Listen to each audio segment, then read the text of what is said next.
lá em João, no capítulo 3, a partir do verso 3, diz assim: Jesus respondeu e disse-lhe: na verdade, te digo que aquele que não nascer de novo não pode ver o reino de Deus. Aí no versículo 5 ele diz: Jesus respondeu: na verdade, te digo que aquele que não nascer da água e do Espírito não pode entrar no reino de Deus.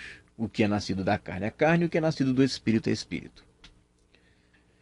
Todo mundo sabe que quando a pessoa ela nasce de novo, o primeiro contato que ela tem com Jesus é mediante ao novo nascimento. O novo nascimento proporciona uma abertura de visão das coisas. E o texto diz no verso 3 que quem não nasce de novo não pode ver o reino, e no verso 5, quem não nasce de novo não pode entrar no reino de Deus.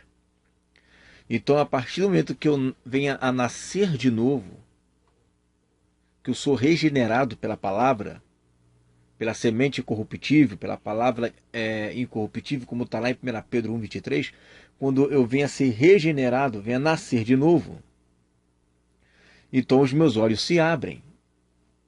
E o que acontece é que agora eu posso ver o reino de Deus. Agora eu posso enxergar o reino de Deus. Paulo, quando ele evangelizava, quando ele falava do evangelho, você pode perceber lá em Atos 28, 30, 31, diz: por 2 anos permaneceu Paulo na sua própria casa, que alugara, onde recebia todos os que procuravam, pregando o reino de Deus, e com toda intrepidez, sem impedimento algum, ensinava as coisas referentes ao Senhor Jesus Cristo. Então você vê que o novo nascimento, você não vai nascer de novo do nada, alguém teve que pregar para você. Pregava o quê? A palavra do arrependimento. Como você pode perceber, João Batista pregava o arrependimento por causa do reino de Deus que estava chegando. Então você vai pregar a palavra do arrependimento, apontando para Jesus, que é o que tira o pecado, que é o que te absolve, que é o que te salva, com o propósito de enxergar o reino de Deus. E enxergando o reino de Deus, agora você vai ver qual é o seu propósito. Primeiro você vem encontrar Jesus. Jesus é a porta de entrada. Você encontrou Jesus, Jesus ali fala quem ele é, você vê que você é um pecador, se humilha, se arrepende, pá. Depois disso, agora você vai começar a ver quem é você. Qual é o seu chamado? Qual é o seu propósito? Porque primeiro você tem que nascer de novo, para depois de nascer de novo ver o reino de Deus. E depois de ver o reino de Deus, uma vez crendo e obedecendo a sua palavra, você vai entrar nesse reino. E é por isso que o apóstolo Paulo, ele tinha 2 mensagens. Primeiro era referente ao Senhor Jesus Cristo, e a outra mensagem era acerca do reino de Deus. Falar acerca de Jesus Cristo automaticamente é falar do reino de Deus. E falar do reino de Deus automaticamente é falar de Jesus Cristo. As duas coisas estão interligadas. Contudo, o novo nascimento, ela se dá por intermédio do arrependimento. E o arrependimento vem por causa da palavra de Jesus. Mas a palavra de Jesus ela vem por quê? Porque o reino de Deus está chegando. Pelo fato do reino de Deus estar chegando, o Cordeiro vem, nos mostra que devemos nos arrepender, nos arrependemos, nascemos de novo, e aí a partir do momento que eu venho a nascer de novo, há necessidade de eu enxergar o reino de Deus. Por que eu tenho que enxergar o reino de Deus? Porque eu tenho que saber quem eu sou. Eu tenho que saber qual é o meu propósito. Eu tenho que saber para que eu vim. Então, muitas igrejas aí, elas vêm anunciando a salvação. Não estou criticando isso, tá? Tem que pregar, tá escrito, estou acabando de falar sobre isso aqui agora. Contudo, eles só param aí. Não há um aperfeiçoamento dos santos. Não há um amadurecimento dos santos. E aí o que acontece? A pessoa ela nasce de novo, não comete pecados grosseiros, como, por exemplo, fornicação, bebedice, né? Entre outras coisas, pecados bem grosseiros mesmo, para de fumar e tal. Mas ela, ainda que tenha esse amor por Jesus, ela fica estagnada nessa dimensão de novo nascimento, de bebê espiritual. Um caso clássico está lá em Hebreus no capítulo 5 e no capítulo 6. Você vê que o escritor aos Hebreus vai falar de assuntos concernentes à ordem de Melquisedeque, e ele não pôde falar para eles acerca desse tema, porque eles ainda eram meninos, mesmo já passado um tempo muito longo. Pelo tempo decorrido, já era para serem mestres. Contudo, eles pararam, estagnaram, ficaram detidos de uma idade de criança espiritual. Aí Paulo fala, olha, porque vocês são crianças espirituais, eu ainda tenho que falar com vocês sobre fé, eu tenho que falar sobre batismos, eu tenho que falar sobre arrependimento de obras mortas, eu tenho que falar sobre juízo eterno, eu tenho que falar sobre imposição de mãos, eu tenho que falar sobre a ressurreição dos mortos. Eu tenho que tratar sobre esses assuntos ainda, por quê? Porque são os primeiros rudimentos da fé, os primeiros pontos doutrinários de todos aqueles que nascem de novo. Pelo tempo que vocês já estão aqui com a gente caminhando, já era para vocês já estarem avançados, comendo alimento sólido.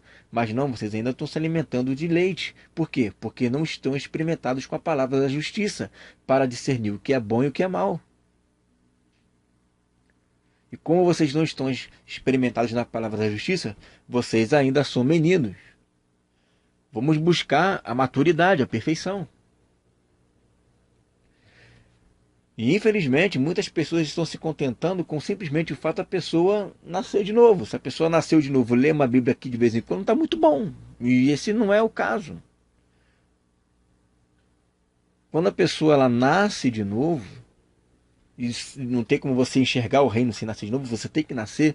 Mas quando a pessoa ela nasce de novo, ali é apenas o começo, né, de uma grande obra de restauração que Deus tem para fazer na vida daquela pessoa.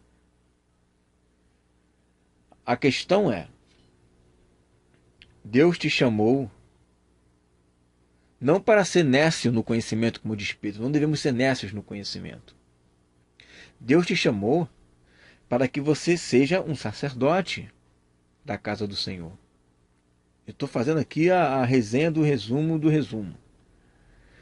Porém, o sacerdote não deve desprezar o conhecimento. Por quê? Porque o conhecimento é o que o amadurece. Observe que eu não estou falando aqui de salvação. Eu estou falando aqui de amadurecimento espiritual. Paulo não chegou lá, ou o escritor aos Hebreus, né, não chegou lá e falou, vocês estão todos condenados. Ele falou assim, não, vocês são crianças ainda. É de se admirar, ela tem que alimentar vocês com leite. Vocês são crianças, são carnais. Quando a maturidade chega, você observa pelo linguajar daquela pessoa. O que ela fala? Qual o assunto que ela diz? Qual é o assunto que ela está discorrendo ali? Qual é o tema que ela está falando? O que ela está conversando? O que ela está dialogando? A boca fala do que o coração está cheio. E mais, para você falar de uma coisa, você tem que ter conhecimento daquilo. Às vezes a pessoa não tem um conhecimento de nada, ela vive naquilo em que ela tem um conhecimento. Se você tem uma porcentagem aí de 0 a 100 de conhecimento e você só dá 5% dela, ela vai viver naquele 5%. E ela vai achar que isso aí é tudo. E não é. Então nós temos que começar a fomentar na igreja esse sentimento de sair do processo de novo nascimento e começar a entrar no processo de amadurecimento. O novo nascimento já passou, para muitos já passaram há 5 anos, já há 10 anos. E tem cristãos que não sabem muita coisa das escrituras. Não sabem defender nem a sua fé. Se der mole, ainda não sabe nem para que ele existe. Ou seja, são pessoas que não estão com a sua mente exercitadas, né, experimentadas na palavra da justiça. O que denota a sua maturidade é aquilo que você fala e o seu comportamento. Você vai ver que uma criança é criança no modo que ela fala. A criança vai falar de desenho, a criança vai falar de brinquedo, a criança vai ficar falando. Ou seja, você chega na igreja, o camarada vai falar de testemunho pessoal, de namoro, tatuagem, né, de ficar. Ou seja, só fica rodando nesse assunto. Por quê? Porque são assuntos decorrentes de meninos na fé, de criança na fé. Pode ficar, não pode ficar. Pode fornicar, não pode fornicar. Não sei o que, não sei o que lá. Ou então fica voltado para testemunho. A vida dela é um testemunho de vida, né? É só isso. Claro que o testemunho tem o seu valor, mas o testemunho de vida não amadurece, o testemunho de vida edifica, mas não faz com que você chegue à estatura de varão perfeito. Então você chega para conversar com essas pessoas, né, que são ou novas na fé, ou são pessoas que estão há muito tempo ali no seio da igreja, mas não amadurecem, você vê que não tem uma palavra de sabedoria, não tem um conhecimento das escrituras. Por quê? Porque a maneira como a pessoa conversa, a maneira como a pessoa fala, você está discernindo a idade espiritual dela. Pessoas adultas conversam de temas adultos. Crianças conversam de coisas de criança. É por isso que Paulo fala, quando era menino, pensava como menino, agia como menino e sentia como menino. Mas quando eu cheguei a ser homem, deixei as coisas de menino. Então as coisas de menino é isso. Porque quem tem fé não precisa ficar aprendendo de fé. Ele já tem fé. Ele tem que ensinar para o outro. É por isso que Paulo fala, nós falaremos isso se Deus permitir. Tá? A igreja hoje já se contenta muito com a questão do número. Se eu estou ganhando 30 almas por dia, tá muito bom. Estou ganhando 30 almas por dia, ótimo. Mas e daí para frente? O que faz com essas almas que você ganha? Aí vai dizer assim, não, mas a gente não pode falar uma palavra madura por causa dos novos. Tá, mas os novos sempre vão estar chegando. E os antigos vão ficar pagando o pato por causa dos novos? Porque se for assim, você vai ter que ficar o quê? Um ano sabático para não ganhar uma, para poder amadurecer o pessoal? Não pode. Então a pessoa tem que saber dirigir tanto os novos quanto os antigos para que não, ninguém fique prejudicado. Os novos não sejam atropelados com a palavra de que tem carne, né? Porque elas não têm dente suficiente para isso, e nem os antigos fiquem aí procrastinando a sua maturidade cristã por causa dos novos que estão chegando. Então quer dizer, só porque tem novos eu vou ter sempre que ficar ensinando coisas para novos, porque só tem novos. Mas sempre vai haver cristãos novos, então, ou seja, vai ficar sempre nesse círculo vicioso, não amadurece. Uma hora tem que amadurecer, ou então vai ficar sempre vivendo nisso. Jesus te ama, Jesus é amor, Jesus te ama, Jesus é amor. Porque Jesus te ama, Jesus é amor, que Jesus te ama, Jesus é amor. Porque eu tenho que pregar que Jesus te ama, que Jesus é amor. Você está pregando um novo nascimento de Jesus Cristo. Agora, você não está fazendo ela enxergar o reino. Ela pode até entrar, mas ela não está enxergando o reino. Mas você quer entrar criança ou você quer entrar uma pessoa madura? Aí eu vou apelar para o que Jesus falou. A quem muito é dado, muito se é cobrado. Se você está ouvindo essa mensagem, essa palavra é para você. E Deus vai cobrar de você. Como cobra de mim? Nós precisamos nos amadurecer, irmãos. Precisamos crescer. Temos que ser como Jesus. Como é que a pessoa fala que quer ser como Jesus, mas só quer ser como Jesus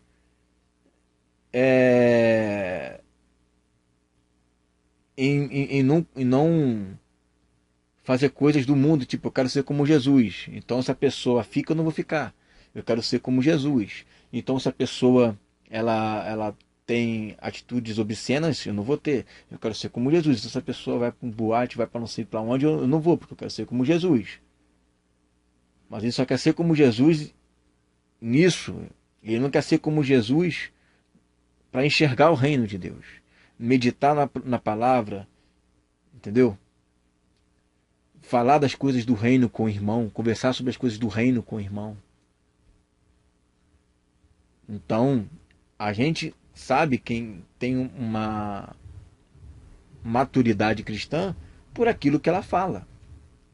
Você não conversar com a pessoa, você sabe aonde está essa maturidade. Né? Você está nova mesmo, você fala toda hora, os novos na fé, os neófitos falam coisa com coisa. Tem coisas que ele fala ali que é tudo coisa com coisa. Você olha ali, rapaz, isso daí tem que lapidar um pouquinho. Aí tem outros que já falam alguma coisa assim que é interessante, que já tem mais experiência, né? Já, e tal.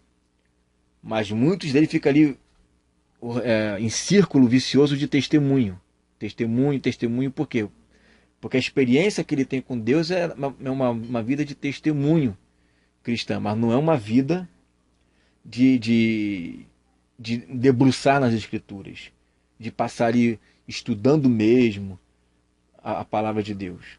Que é ali que você vai ver o reino de Deus. Você vai ver o reino de Deus ali. Então, irmãos, eu estou convidando vocês, porque são duas mensagens. É o reino e é Jesus. Jesus, você nasce de novo. Agora, a mensagem do reino é depois de Jesus. Só que as pessoas ficam ali na papinha do novo nascimento o resto da vida. Aí não dá. Aí não dá. A pessoa não consegue deslumbrar. Aí você vai estudar escatologia com a pessoa não tem paciência para estudar escatologia. Mas o que é o reino de Deus se não é escatologia? O reino de Deus é a escatologia. O reino de Deus é a escatologia. Eu sei que existem divergências, mas você está buscando, você está querendo conhecer. Quem busca, encontra, meu filho. O que não pode fazer é desistir de buscar. Se você desistir de buscar, é mesmo que você não vai encontrar. Mas o reino de Deus é a escatologia. Aí você vê, aquele que não nasce não pode ver o reino. Mas as pessoas nascem e depois dizem que isso aqui não é importante. Ou seja, eu não quero ver o reino. Eu quero ir para o céu. É só isso que eu quero. Se isso é ver o reino, então um monte de ímpio está vendo o reino, sem nascer de novo. Desculpa. Que isso é uma coisa que só pode ver quem nasce de novo. Certo? Então vamos meditar, vamos buscar né, no Senhor essas coisas para que possamos crescer em estatura, graça e conhecimento. Deus está querendo levantar uma geração diferente, uma geração que busca, uma geração que é madura, que tem um diálogo com o irmão bíblico, de assuntos bíblicos, e não somente testemunho ou brincadeiras entre outros mais. Isso é importante, mas também é importante que você tenha um linguajar de filho de Deus. Certo? Fico com essa palavra em nome de Jesus.